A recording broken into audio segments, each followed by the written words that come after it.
Hi, so guys, the other day we configured a static NAT which is one-to-one, meaning it permanently maps one private IP address to one public IP address. The mapping doesn't change and it's usually used on a server that is reachable from the internet, like a web server, CCTV server, FTP server in your network that needs a fixed public IP address. So today we are going to configure a dynamic NAT, which is many to many, meaning it maps a private IP address to any available public IP address in a pool. For instance, if you have multiple inside devices that needs to access the internet, the router will just pick any available public IP address from the pool. So it changes each time a device access the internet. So let's see how it is configured. Here, but before the draw necessary topology and decorate it, which is what I have done to save time. They are also asking us to configure IP addresses, which I have done to also save time. So they're asking us to configure OSPF, that is to introduce router to its neighbor. So now let's go to the router and configure OSPF. I introduce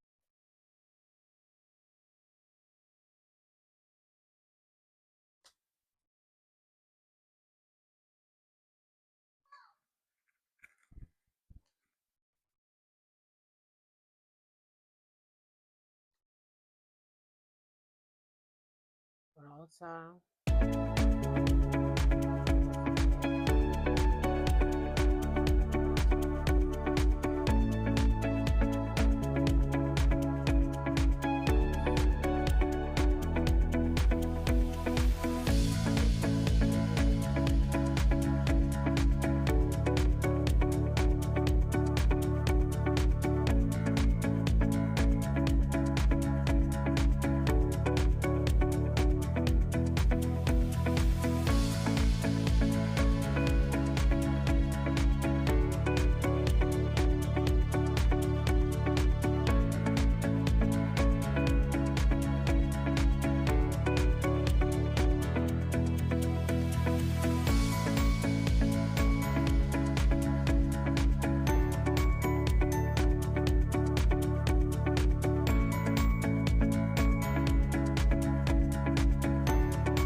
Let's go to router one.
Okay, we're done with configuring OSPF. Now let's test connectivity. Okay, before then let's check this router. Okay, the router now has discovered its neighbor 200.100.50.1, which is the first router. So now let's test connectivity to see. Let's test from here to here.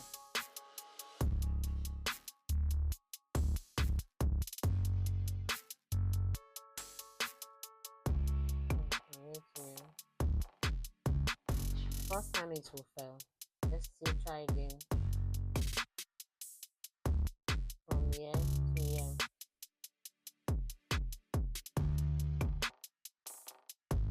Successful.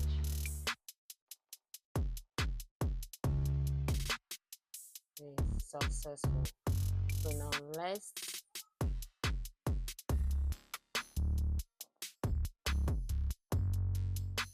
So the next question now is ping the Google server and then test out the paths to check if there is any translation. So we are asked to test out how the graphic paths and know how it gets to the Google server. So let's go to command prompt. Let's say test out.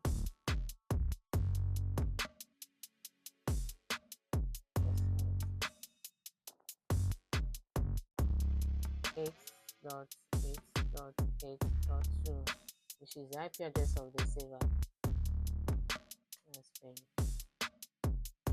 Okay, we can now see that it uses the default gateway of this router, and then gets to here because this is the IP address of this router.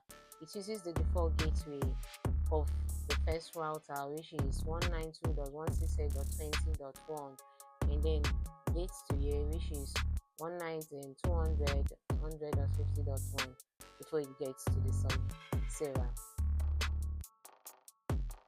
So now let's check if there is any NAT translation.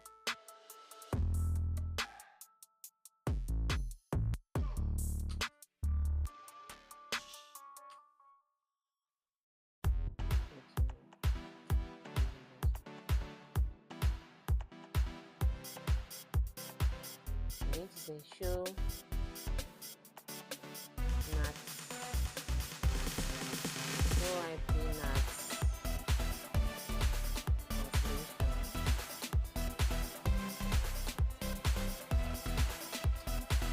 There is none because we did not configure it. Now let's configure dynamic. So the question here is create a standard SEL to permit the inside subnet and then configure a dynamic NAT. So we are going to create a standard SEL. SEL stands for Access Control List. It's a security features that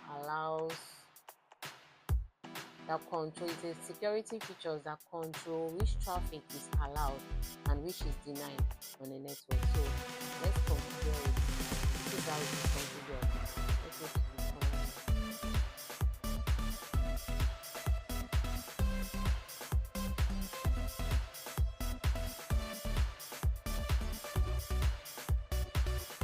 to say access is standard access is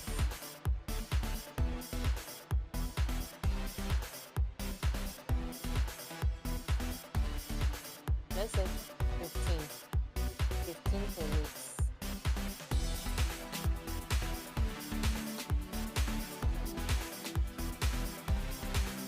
We're going to give the IP address that we need it to permit, which is the inside IP address.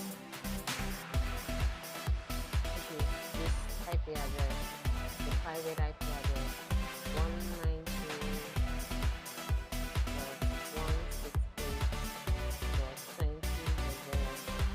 I'm going to give the subnet now, which is 0.0.0.0.2.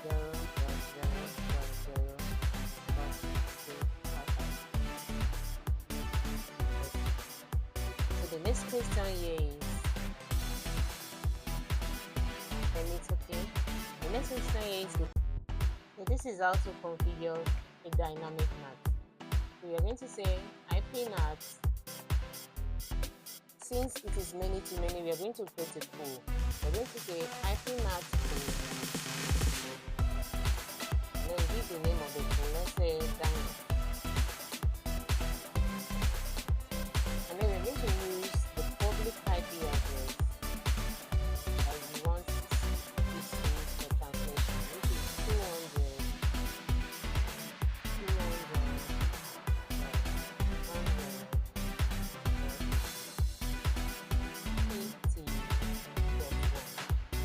So since it's many to many, we are going to say from 200.150.1 to 200.150.10.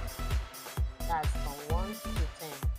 So we are going to give the next NAT, which is subnet NAT. Next NAT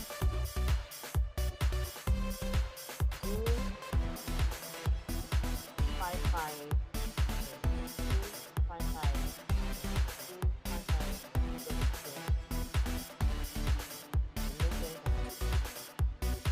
The next question here is, they are asking us to find the ACL to NAT pool and then configure the interface as NAT inside and NAT outside. So we are going to find ACL and the NAT pool.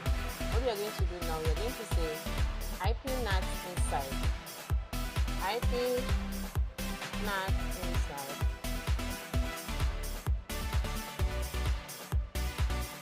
inside source. We are going to give the list of the pool. The list of the pool was 15. So we're going to say 15.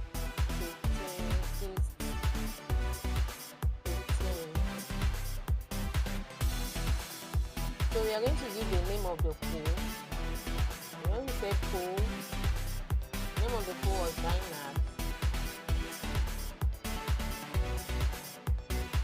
So this is how it is done. You combine the list, the SAL list, which was 15, and the pool name, which was Dynat.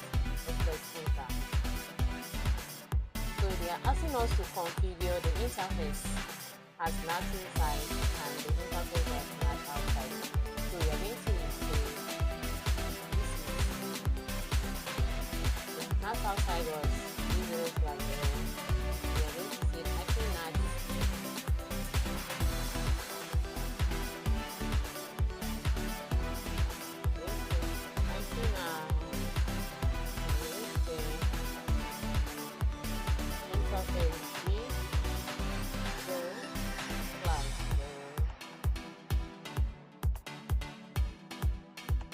IP NAT inside, IP NAT outside, sorry.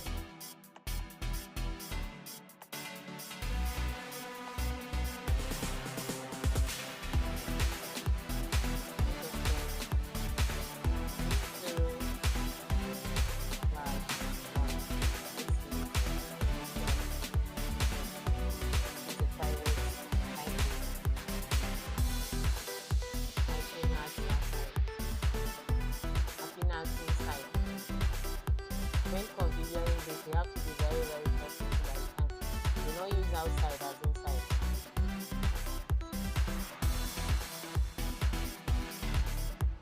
So the next question here is to say we should think again, test out, and know the parts to check if there's any NAT translation.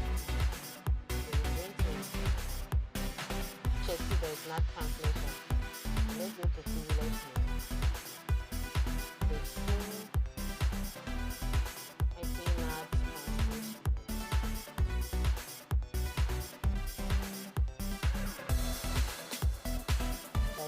So let's go to test out.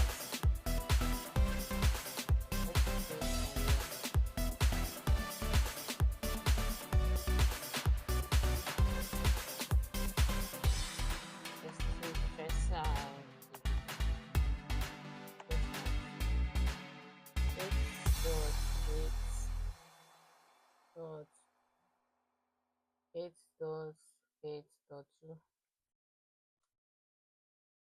Oh, sorry.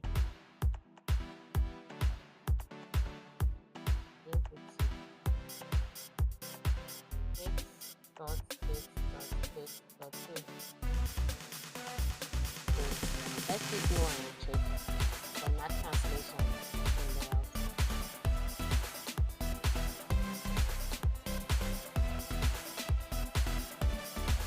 So let's see now.